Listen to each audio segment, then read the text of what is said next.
Hello dear students, welcome to today's video. आज की इस वीडियो का क्वेश्चन देखते हैं।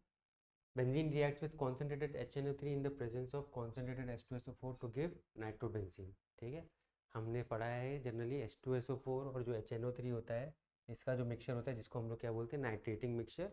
और ऐसी रिएक्शन को हम लोग नाइट्रेशन बोलते हैं, जहाँ पर हमारा फाइनल प्रोडक्ट में NO2 ग्रुप ऐड हो जाता है बेंजीन के ऊपर, तो यहाँ पर हमको नाइट्रोबेंजीन मिल जाने वाला। ठीक है, this is classic nitration reaction on benzene.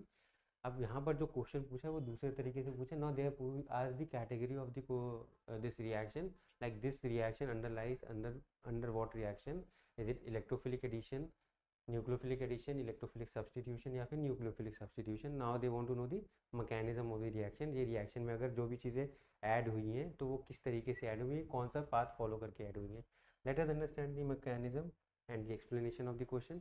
तो सबसे पहली चीज़ है, हम लोग यहाँ पे नाइट्रेशन कर रहे हैं। हमने H2SO4 और HNO3 को लिया है।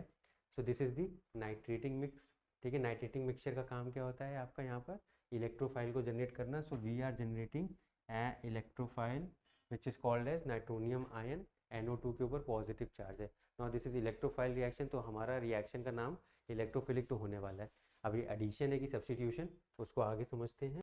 So let us see how this electrophile which is generated over here reacts in the next step।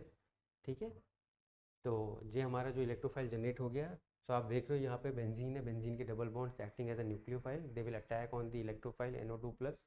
ठीक है, और आप देख रहे हो यहाँ पे ये have hydrogen over here, we have this hydrogen. इस हाइड्रोजन का हमने क्या किया हुआ है, NO2 के साथ रिप्लेसमेंट हो रहा है, exchange happening between them. Finally you are getting NO2 in place of hydrogen which is a substitution। So this is a classic example of electrophilic substitution reaction on benzene. Coming back to the question, so this option number C, electrophilic substitution, will be the right answer for this question. Thank you.